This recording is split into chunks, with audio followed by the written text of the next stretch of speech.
This. Girl, I don't give a fuck about your mama. Myself. Hey yo, you know who the fuck it is. It's Big Tom and Neek. Hi guys. How you guys doing? I miss you guys. I hope everybody is safe out there. I hope everybody is surviving during these tough times. I hope everybody's just trying to make it. But let's go ahead and talk about the debate. Now, I know everybody expected me to come on here literally after the debate, but I got busy. So I'm just going to go ahead and just go over the key takeaways from the debate that I could remember. There's going to be more, obviously, but y'all know I be on that Mary Jane, so I have a selective memory. And I can only remember certain things. So, but I did write down a couple of things that I just took away from it. And I just want to go ahead and get out there. Because the debate to me definitely did seem biased. It definitely did seem like it was 3 versus 1. Now, Trump made a lot of mistakes. I wouldn't say that he did an amazing job, but I think he did well overall considering the circumstances. They were dogpiling him, it seemed to me. He didn't go there to debate Kamala. Okay, and you know what? I'm going to pronounce her name wrong throughout this video, so y'all gonna get used to it. Y'all know who I'm talking about. That's it. Like, no disrespect to her, but I don't got time for that. Yes, okay, so he didn't go there to just debate Kamala. He went there and he debated Kamala plus the 2 other moderators. I think it was David and Lindsay. If I said the names wrong, if I got it wrong, who cares? So look, I don't feel like he attacked it, like he got the points that he needed to get out. Like, she was attacking this man, and you know he got his shots out too, but I feel like he didn't do enough. Like, bro, I would have tore her ass up on myself. I would have got her. Like, she wouldn't be able to walk away without feeling embarrassed, because I would have got her. If he would have just focused on what's going on in the world right now instead of just focusing on, you know, the traps that she laid out for him, because she did lay out some traps for him, and he fell for him most of the time. Like, when she kept mentioning like the rallies and stuff like that, like if he didn't focus too much on that, it would have been A-okay in my book.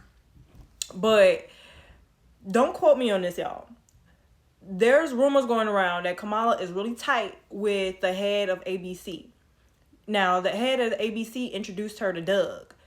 And if you really think about it, it would make sense why she insisted on doing the debate on ABC, because she's turned down every other debate on every other channel.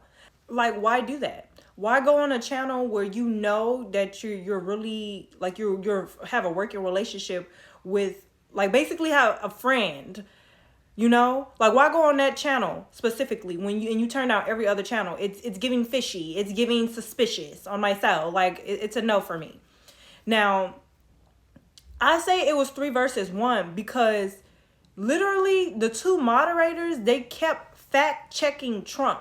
Literally every time he said something, they'll ask him a question, he'll answer the question, then they'll somehow present all these facts or whatever. But when it was her, when they would ask her questions, she'll answer and they'll be like, oh, okay, and move on. Like, no. Like, no. Treat her the same way you're treating this man. Like, it was giving extremely bias. Now, to start off, okay, they both came out there, they both started or whatever, and you know what, she surprised me. She walked up on Trump, she gave this man a handshake, and I was like, oh, okay, it's showing like I'm a team player. It's showing that I'm kind. It's showing that, you know, I'm gracious. But it was a little too confident to me. Like, where's the Kamala that was over here that's talking about a friend in me is a friend indeed, or a friend in need is a friend indeed? Some shit she was saying. Like, where's the Kamala that was out here ducking the media? Like, where's that Kamala? This Kamala was too confident on myself. It was giving she had something up her sleeve, which was that she had a friend in the head of the ABC who was, you know, there backing her up. Now, I wouldn't say that they were feeding her the questions, but she was too confident. It was giving suspicious. Okay.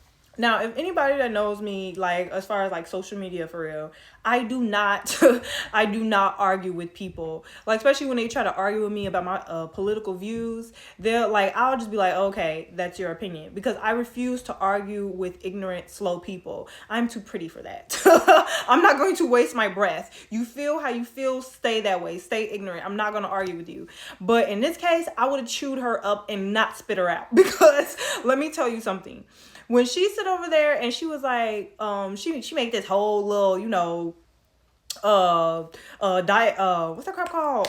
Monologue. Well, she had this whole monologue where she was like, oh, the government shouldn't decide what people do with their bodies. I would have sit there and I would have had a rebuttal if I was in Trump's place, and I would have been like, you feel that way, right? Okay, so what about with the Biden and Harris administration? They were sitting over here talking about, oh, that if you don't do certain things with the American people don't do certain things with their body, that you're gonna sit over here and lose your job, that you couldn't fly certain places, that you couldn't travel certain places. I would have mentioned that. Like he missed a lot of key points.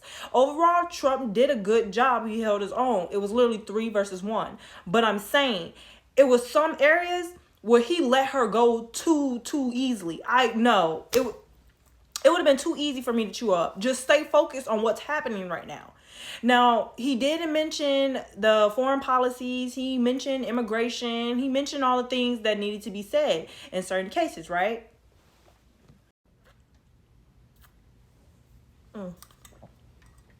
It's the reason I keep stuttering, mouth dry or whatever. Okay. But certain things weren't mentioned, and these were from both sides, both Kamala and Trump. Black people, our issues, our concerns, none of that was mentioned from both sides. He, like Kamala, he did, like, race was brought up. She didn't have a chance to confirm her race or anything. She kind of stuck to the playbook of whole, like, don't mention black, don't mention anything black. She's sticking to that game. She's sticking to that game. I mean, and like that was her case to win the black vote for real. If she would have just confirmed her identity, she would have probably won the black vote, because as y'all know, black people, we're not messing with her anymore. Like, we're opening up. We're realizing her for what she is, okay? And as we know what Trump is going to do. Like, when he was in office for those 4 years, we rose. We were able to have good financial wealth. We were happy. Crime was down. Like, even on his policies on his website, he's literally stating that he's going to empty or pour $3 billion into the black community, around that number. She says nothing on her policies about black people. She says nothing. She doesn't even mention black people. So I'm like, that would have been a time to confirm your identity. And you know what? I've never met a black woman who sit over there and says that she's not black. Like, a black woman is going to tell you she's black, on myself. And the worst people that I've ever met are the people that know they're black but sit there and they try to act like they're something else. Those are the worst people I've ever met. And they want us to elect that. Now, I've done my research. Say what you want about Trump, but the man ain't racist. He messes with our community. Like, look at this clip. Look at it. How you feel about the people that feel like Trump is racist? Yeah, see, I can remember one time I went on to a conference in New York. I was a state judge. It's been 30 some years ago. And some people I knew were there, and they said, hey, let's go check out some of the clubs. I said, okay. I hadn't been to a New York club, and damn. So we go. So there's this tall white guy coming in, and all the brothers hanging around with him. But he doesn't have a bodyguard. He just walks in on his own, and he sits down and, he's glad-handing and in the animated conversation with everybody. So who the hell is that? Oh, he's a billionaire we got around here. Dude's name is Trump. Trump Towers. Oh, yeah, that's the dude that owns it. Oh, he hanging with the homeboys. So he's dated black women before, like the woman he always showed up with on the red carpet thing. She was on Fine Model right before his current wife. Now, I wasn't present, but I had 3 clients back in the 1980s, business clients, who, when I took the bench, I kind of left them in the lurch because I couldn't continue to represent them, but they got other counsel, and their problem was getting finance for their business. Well, 25 years later, I run into them separately. They don't know each other. They might, I don't know, but I didn't put them together. Question, did you ever get that loan or that finance to get your business? Yeah. Well, what happened? Who'd you get it from? I got it from Donald Trump. And, you know, not only did they get the finance, they tell a tale that, well, I don't mean know if it's a tale, but the story is when they gave him the term check, he asked them if they were happy with what they were doing. Were they satisfied? He said, this is what I'm supposed to get. Yeah. And he tore the contract up, tore the check up, said, my gift to you. You know, Jesse Jackson ran for U.S. president twice. Donald Trump provided his headquarters across the country and raised money for him to finance his run. That isn't too bad. So what are they talking about? That being said, now getting back to the debate. Trump is funny as fuck. He is so funny, okay? Because I got a kick. I'm talking about I got a kick. When he came out of nowhere, he was like, they're killing our cats and dogs. I got a kick out of that. Or he was like, when Kamala kept trying to cut him off, and he was like, shh, I'm talking. Yeah, sounds familiar? Like, I got a kick. But look, you know, it's like once the debate was over, it instantly became a meme on Twitter, on Instagram, on Facebook. Because I think he was misinformed just a little bit, because it is accurate up to a certain point. I don't think the migrants were out here killing our cats and dogs, but they are out here killing like geese and rats and like dead things that's in the alleys, like, you know, like roadkill. Like, they out there killing that, because like you're bringing these people from different cultures into America. They don't just abandon what they believe in, their culture. Some cultures, they do these things, and when they come to America, they're just not gonna abandon what they do. So look at this clip. Maybe he said that, and maybe that's a good thing to say for a city manager. I'm not taking this from television. But the people I'm on taking television it from the city saying manager. their dog was eaten by the people that went there. Again, the Springfield city manager says there's no evidence of that. Vice President Harris, out. I'll let you respond. Who's getting paid from it? I honestly feel like someone's getting paid from it in the background. You got a bunch of people on a bus getting dropped off at a gas station to come down here. I know a single mom that FaceTimed me this morning at the welfare office that really need something. And it's nothing but immigrants over there. They're in the park grabbing up ducks by their neck and cutting their head off and walking off with them and eating them. Like, no respect for our people, our land, or our life's work. People living their life here the way they did in Haiti. Angry, stealing, polluting, living in filth, opening containers in our grocery stores, helping themselves to what's inside and throwing the rest onto the shelves and floors. Pulling off of the highway to publicly clean and gut the roadkill lying there in front of anyone that passes by. Stealing animals from farmers and leaving their severed heads at the side of an old school where children play. Relieving themselves in public. Making some barbaric stew out of the birds that live in our park. This is insanity, and it has to stop. On communications. Yes, ma'am. I got a question. This is a non-emergency line, correct? Yes, it is. Okay. I'm sitting here. I'm riding on the trail going to my orientation for my job today, and I see a group of Haitian people. There was about 4 of them. They all had geese in their hand. They got away. I couldn't make out the first 3 of the license plate, but I got the numbers. The last numbers was 9898, and it was a gray Toyota Tacoma they took off on. There was about 4 of them. There was 2 men, 2 women. I couldn't tell the age because I'm in a I'm in a hurry going to this orientation, so I don't be late. What direction did they go? They went up towards the middle of towards downtown. Okay, and what path are you on? Right now, hold on just a second. I'm coming to the intersection of. Give me a second here. It says Water and Warder Street. Water and Warder. Is that the area Yes, you saw them? Yes. It was about 2 minutes back behind me. I was trying to get my phone out and trying to make it to this orientation on time. I'm time crunching here. And I saw that. I'm like, yeah, this has got to be reported. So how many geese did they have? They each had one.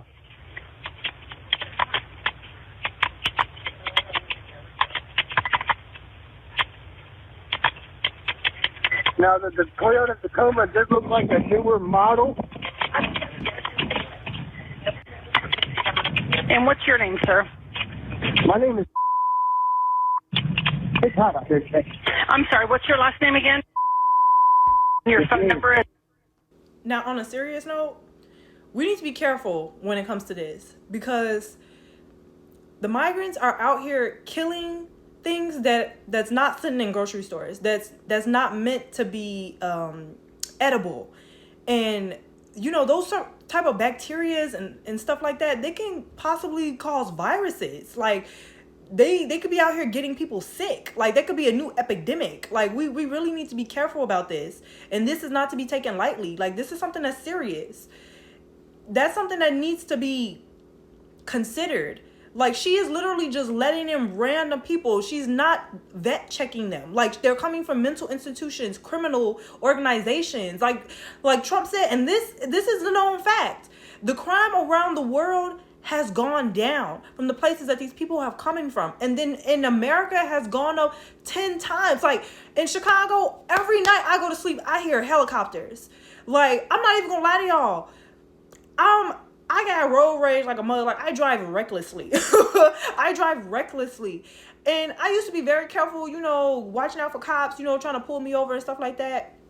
Although they really didn't, like, if they pull me over, they'll really just let me go. But now they're not even looking for me. Like they're looking for like the criminal activity that the migrants are bringing. They're not even focusing on us because they're bringing so much crime here. Like in Chicago, like it's gangs that's holding up a building, that's literally just taking over that building. It's getting a little wild out here. They're literally forming gangs, fighting in the street. Like at the grocery store by my house, it's a police officer. I guess they like positioned him in that parking lot, and he gets out his car like every other hour and he walks around the parking lot because these migrants are literally pushing old people down and robbing them. Like it's not funny. Like he literally walked up to me when I came back from the grocery store the other day, which is another thing I'm gonna talk about. And he was like, be careful because these migrants are out here. They don't care who you are, but they haven't been attacking black males. That's one thing they haven't been attacking. They've been attacking every other race of men and women and old ladies and old men and robbing them. And he was just like, just be careful when you're walking back to your car. And I'm just like, God.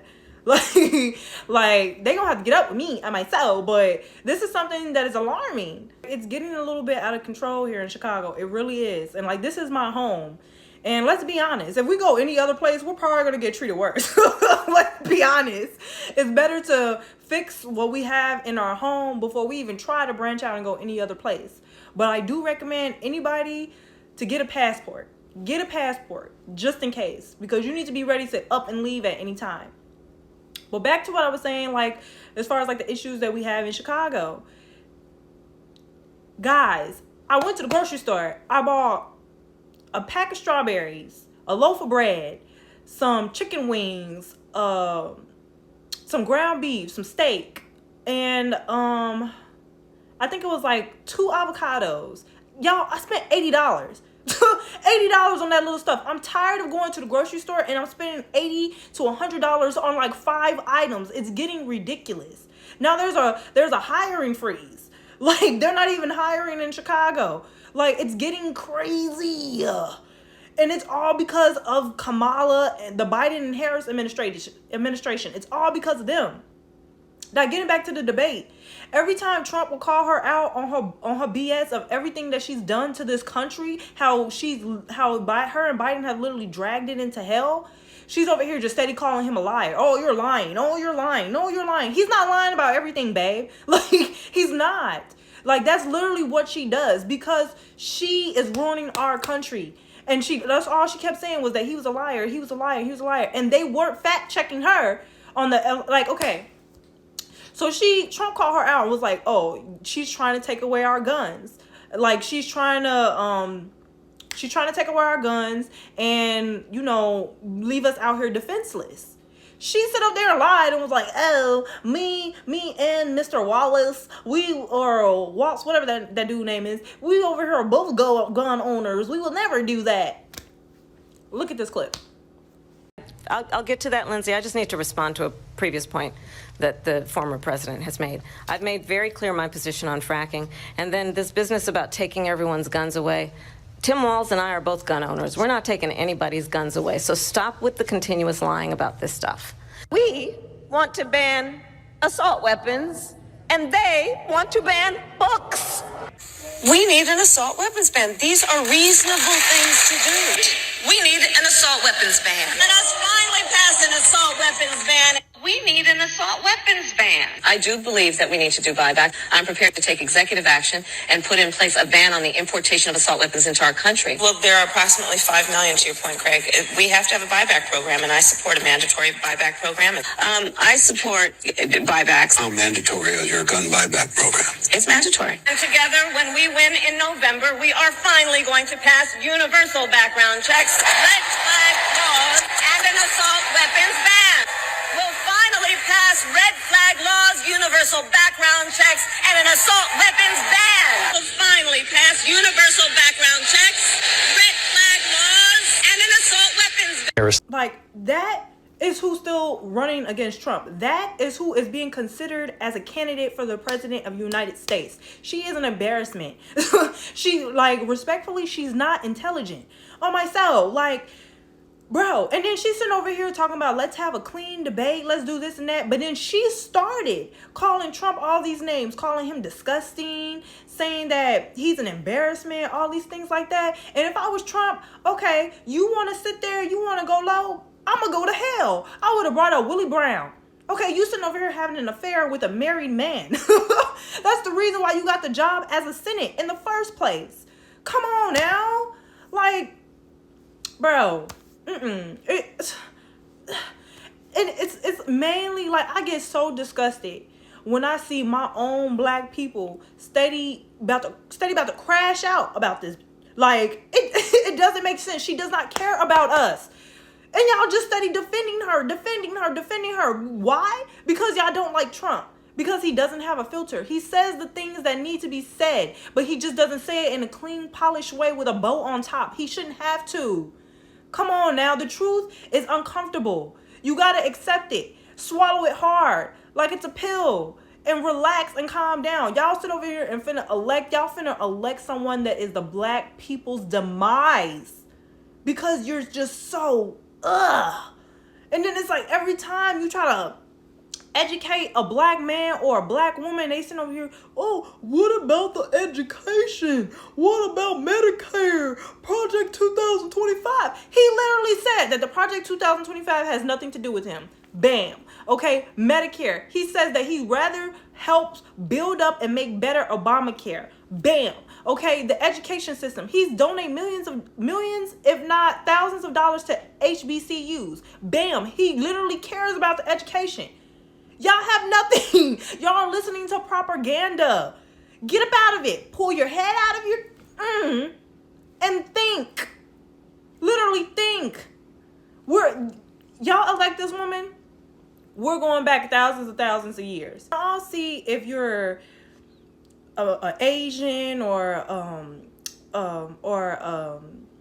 someone who identifies as Indian or, you know, Hispanic, I would see why you would want to vote for her, because you're getting something out of it. Or if you're a part of the LGBTQ community, I would see, because you guys are eventually going to get a hate crime bill. She literally says that she's going to make sure that, you know, like people who identify as opposite sexes, they can go ahead and get certain operations. You know, I would see why you want to vote for her, because you're getting something out of it.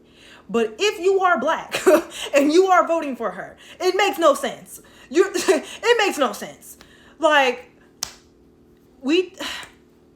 the Democratic Party has literally done nothing for us for the past 60 years. And they literally, now they're getting, like, they don't have to do anything for us. They don't even have to say anything that they're going to do for us, because they know we're just going to blindly vote for them. Well, not me, but the African American community. We have to be smarter. Stop thinking emotionally. Think logically. Like, and it's really y'all old heads. It's really y'all old heads that's pushing this out there. Or people who's not here in the working world, that's living off their parents, who's sitting over here is not in the grind of it. You're not living like us working people are gonna have to deal with what we're dealing with, because you sit there, you have that proper support, which is okay. It's nothing wrong with that. But you shouldn't be over here voting for your demise. Do your research. Don't listen to what the other generation is saying, because they messed us up. We have to do better. I want to sit here and I want to leave something better for my nieces and my nephews. Like, I don't want to sit over here and have them deal with what I had to deal with. No. If we want better, we have to do better. And that's as simple as that. Okay? Now, I'm finna go get me some ice cream and watch a scary movie. I hope everybody has a good night. If you got any comments, please leave them below. Again, I'm not too prideful. If I'm wrong, if you feel a certain way that might change my perspective, say it. But again, I do not argue with ignorant people. So if you're trying to get into a debate with me, good luck. All right? You guys be safe out there. Mwah. Teach a man how to squabble. Get that trigger next time, nigga.